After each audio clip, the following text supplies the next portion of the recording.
My name is Samuel Turrell. I'm 31 years old and I am the founder of a wellbeing company called Open Up Healing.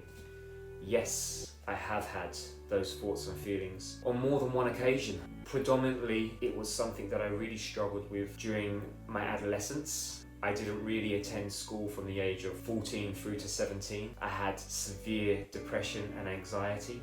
Also because there wasn't really that much support. I mean, the school didn't really understand, mental health was still a bit of a stigma and a taboo at the time. Even in terms of my family, it was only really my mother and my grandmother that really tried to understand what I was going through and tried to help. The rest of the family really didn't understand that because I didn't have a broken bone or a broken limb, what was my problem. But at the time, I couldn't see out from the darkness. I couldn't see the light at the end of the tunnel, and that led me on numerous occasions thinking about taking my own life. I remember very vividly going into the kitchen drawer, taking out a knife and sitting for what seemed like an eternity with a very sharp knife pressed relatively firmly against my stomach. And the panic attacks and the anxiety, of course there were moments where it felt like the only way I could deal with it was by giving up, but you can never give up. It's so important to keep trying to find the belief in yourself and the strength within yourself. But these feelings, they happen to us all, and they can happen on regular intervals during our life. I mean, to be honest with you, I don't think that you ever get rid of these thoughts and feelings. I think that they stay with you for long periods of time, and in a lot of cases, even when you get a little bit older, they can still resurface. I know for myself, during the past 12 months of COVID, a lot of these feelings have resurfaced. A lot of these insecurities and these feelings of self-doubt have come up in a very triggering time for us all. But one of the things that I've always done is set myself goals, longer term goals and short term goals. I even now set myself goals on a daily basis to create small victories for myself. And one of the other things that really kind of helped alleviate some of these feelings was opening up. It wasn't until I went overseas, I suddenly found my group of people that were like-minded and people who had the ability to share their stories. As soon as they started sharing their stories, it really set an example for me, and I felt comfortable to share some of the experiences that I've had and some of my struggles with mental health. By doing so, it really made me feel this sense of community, and it really made me feel like I wasn't alone. For the first time in my life, felt that people understood exactly how hard I had found the last few years. So I would always encourage people to open up and to communicate and to really look for those 5 people around you who help resonate understanding and empathy and compassion with you and bring up that positivity, because as soon as you start opening up, people will understand. I really believe that everyone has had dark days. I mean, I think that it's difficult for anyone to talk about these things, regardless of your gender.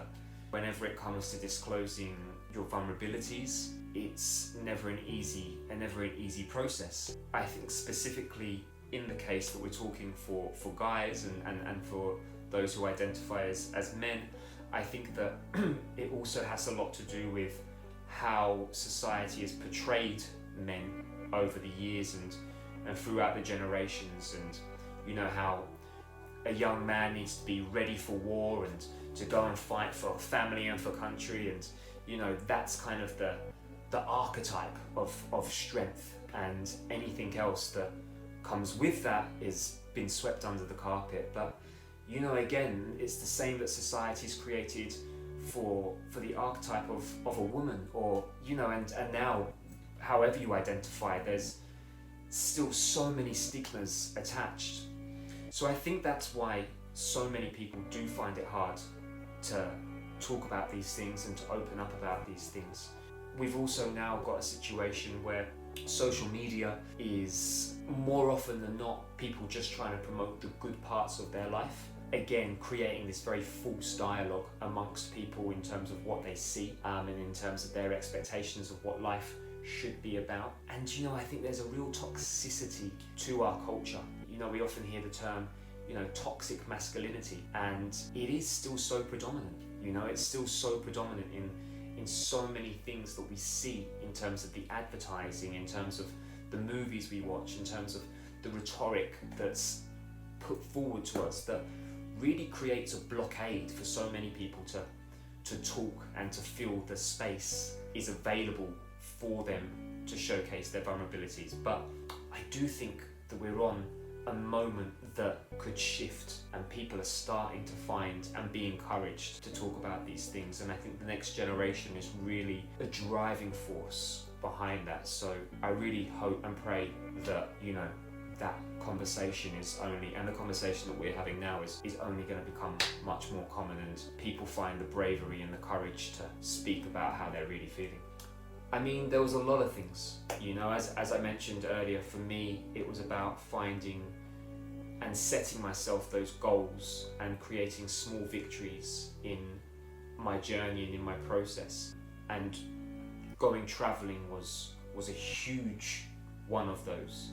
Again, surrounding myself with people that for the first time in my life were like-minded and had the ability to open up and to communicate was huge, and it really changed the whole narrative of my own story, from feeling alone to suddenly realizing that I wasn't alone, and that so many other people had been through similar circumstances. As I've got older, I think that it's been really important to recognize certain patterns and certain triggers that have kind of halted my progress, or when I'm going through any kind of difficult patch. So movement is one of my top things. I go running. I've been running pretty much all through the pandemic. It's had a huge impact in clearing out some of that mental fog. I love yoga. I find that really helps creating space. But really, it's whatever works for you. If that's you going and putting on some music in your bedroom, shutting the door and having 15 minutes, little bit of a dance, then that's great as well. Finding that you time and finding that space is so important, and just getting the blood flowing. Self-love and self-care. Be good to yourself. Take a bath, light a candle, write some things down in your journal.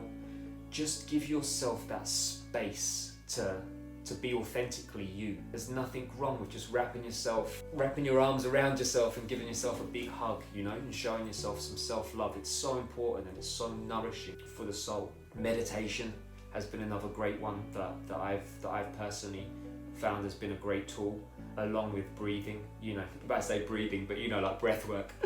Another one that I love is, again, having a coffee with yourself.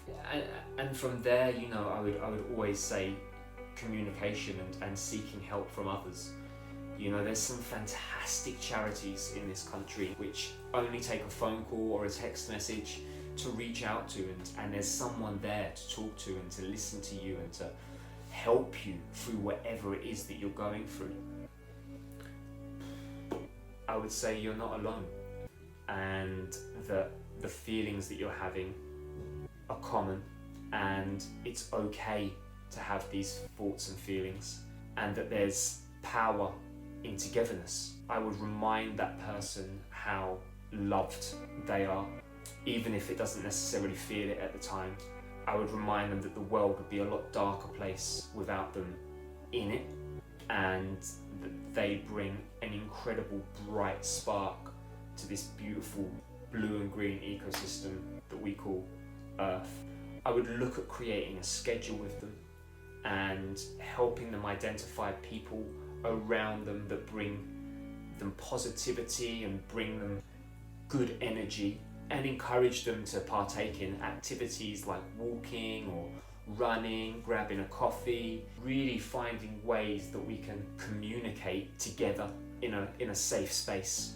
And finally, I would just tell them that I'm always there to listen. I think so often we get so busy in our minds and we create such a mental fog that it's so hard to compartmentalize some of those things that we're facing or addressing. It's often the moment that you have someone else there to help you take a look at those things that you find resolutions. And that would be something that I'd really try to reinforce and encourage. And additionally to that, I would always have a list of resources and charities and everything else like that that were available 24/7 for them to reach out to, because there are some amazing ones. But yeah, just reminding people that they're never alone and they're loved, I think is one of the biggest strengths that we have as a species. And yeah, always using these.